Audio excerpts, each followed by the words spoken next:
Hello my dear student, हमारे YouTube channel English trip में आपका स्वागत है। आज हम क्लास 12th के इंग्लिश के पोइट्री सेक्शन से एक समरी लाया हूँ जिसका नाम है फायरहाइम, जो KKN दारूवाला के द्वारा लिखा गया है।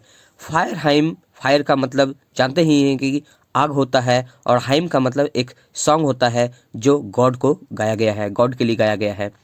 इसमें कुछ ऑब्जेक्टिव के लिए मोस्ट इम्पॉर्टेंट है कि पोइट को कौन सा अवार्ड मिला है। एक कॉमनवेल्थ पोइट्री अवार्ड मिला है और एक साहित्य अकादमी अवार्ड मिला है जो 1984 में मिला है। आज इस समरी में हम कुछ पोएम की भी चर्चा करेंगे ताकि आपको इस समरी को आसान से समझ में आ जाए और आप इसे आने वाले फाइनल एग्जाम में आप अच्छे ढंग से लिख पाएंगे। तो इसमें शॉर्ट में हम बता देते हैं कि इसमें राइटर जो है, एक पोइट जो है, उसके बेटे को एक आग में जलाया जाता है, जबकि वह पारसी धर्म के अनुसार उसे साइलेंस ऑफ टावर पे ले जाया जाना चाहिए, लेकिन वहाँ नहीं ले जा पाता है बहुत दूर होने के कारण।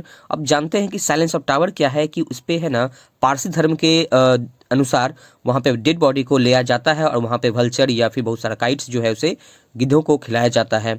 ये उसका क्रिमिनेशन का एक प्रोसेस है। सब धर्म में अलग अलग प्रोसेस है।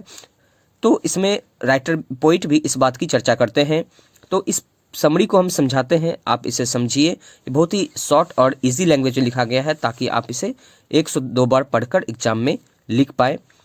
तो आप इसे समझने की कोशिश कीजिए। हम इसमें लिखने के मेथड को ही बताएंगे कि समरी कैसे लिखा जाता है, कैसे कैसे वर्ड को यूज करना चाहिए, बॉडी क्या होता है, कंक्लूजन क्या होता है, स्टार्टिंग क्या होता है, इस बात की भी चर्चा करते हैं। देखिए, ये शुरू का इंट्रो है। इंट्रो में हम अबाउट राइटर के बारे में लिखेंगे, उसका इंपॉर्टेंट वर्क्स लिखेंगे और उसका इंपॉर्टेंस क्या था इस पोएम में, वो थीम क्या था, उसकी चर्चा करेंगे। बॉडी में क्या होता है कि पोएम पढ़ने के बाद आपने क्या सीखा, उसका क्या आप एक्सप्लेन कर सकते हैं अपने शब्दों में, वो यहाँ पे इसकी ऐसा ही लिखते हैं पोएम में। हम इसको समझाते हैं। Fire hymn is a simple and lucid poem. Fire hymn क्या एक छोटा सा साधारण सा पोएम है। Has nicely been composed by an eminent poet KKN Daruwalla, जो लिखा गया है, कंपोज किया गया है एक इमिनेंट मीन्स प्रसिद्ध पोएट KKN दारूवाला के द्वारा। Who always draws the impressionistic picture of rural landscape, जो हमेशा प्रदर्शित करते हैं या ड्रॉ करते हैं।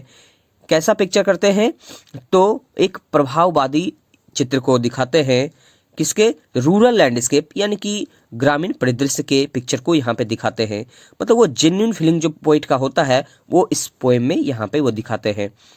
तो इन शॉर्ट यहाँ से यहाँ तक का क्या हो गया कि फायरहाइम एक छोटा सा सिंपल सा पोएम है जिसे KKN दारूवाला के द्वारा लिखा गया है, जो रूरल लैंडस्केप के पिक्चर को यहाँ पे प्रदर्शित करते हैं। अपने कविता में ज़्यादातर वो ऐसा करते हैं।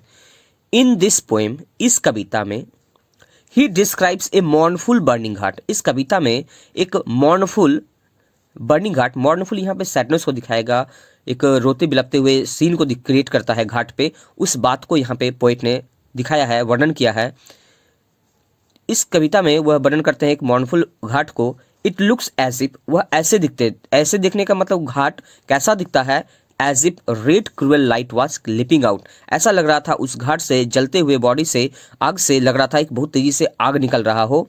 एवरीथिंग अराउंड द घाट, और घाट पे जितने सारे चीज थे, was covering with despair of smoke. ऐसा लग रहा था वो निराशा की धुंध में सब ढक गए हैं, सब कुछ ढक गए हैं, छा गए हैं। तो ऐसा बात को पोइट ने इस पोएम में दिखाया है। ही saw the cruelty of fire and half cooked limbs. अब उन्होंने क्या देखा? उन्होंने देखा था कि आग जो है कैसा है, वहाँ पे आग के नेचर को दिखाया कि क्रुएल्टी ऑफ फायर है। क्योंकि आग जो है बॉडी को कम्प्लीटली नहीं जला रहा था, जबकि आग का नेचर था बॉडी को वहाँ पे कम्प्लीटली जलाना। और हाफ कुक्ड लिम्स कि राइटर को अपने बेटे के बारे में याद आता है कि उसके साथ भी ऐसा किया था आग ने। तो इस बात को बस देखकर उसे बहुत दुख होता है, एंड फेल्ट पेन्स, और उसे बहुत दर्द होता है। तो इस बात को उन्होंने, ऐसा दृश्य देखने के बाद उसे याद आता है। बीइंग ए जोरास्ट्रियन होने के नाते, he committed a sin to consign his son to the fire. एक जोरास्ट्रियन होने के नाते उन्होंने एक पाप क्या किया था कि उन्होंने अपने बेटे को आग के हवाले कर दिया था, जबकि उसे अपने बेटे को साइलेंस ऑफ टावर पे ले जाना चाहिए था, लेकिन वह नहीं ले जा पाते हैं। तो एक गलती, एक पाप उन्होंने किया था। सो ही रिग्रेट्स, सो वह इसलिए वह हमेशा पछताते हैं। एंड रिक्वेस्ट टू फॉरगिव, और प्रार्थना करते हैं कि उसे माफ़ कर दिया जाए। एंड स्वेयर्स, और कसम खाते हैं not to commit it again, और वह कसम खाते हैं वह ऐसी गलती फिर कभी नहीं करेंगे। Because fire is symbolized as pious and goodness in his religion, क्योंकि उसके धर्म में यानी पारसी धर्म में आग को पवित्र और अच्छाई का प्रतीक माना जाता है। So he believes that he will be forgiven, तो उसे ऐसा विश्वास होता है कि उसे माफ़ कर दिया जाएगा। तो इस पूरे कविता में राइटर ने एक सैडनेस को दिखाया है कि इसमें गलती क्या करता है पोइट के द्वारा, और पूरे कविता में एक सैडनेस को दिखाया है क्या कि उसके बेटे के मरने के बाद उन्होंने पाप कर दिया है आग में जलाकर। और आग का भी गलती क्या दिखाया गया है कि वो कम्प्लीटली उसे नहीं जलाता है, इस बात से उसे दुख होता है। अगर आपको इसे समझने में अगर किसी तरह का प्रॉब्लम होता है तो आप मुझसे यहाँ पे डायरेक्ट कांटेक्ट या मैसेज कर सकते हैं, आप मुझे कमेंट कर सकते हैं। अगर आप हमारे यूट्यूब चैनल में नए हैं तो इसे लाइक और सब्सक्राइब करें, ताकि हम आपको आने वाले वीडियो का अपडेट्स मिल सके। ये है, thanks for watching this video.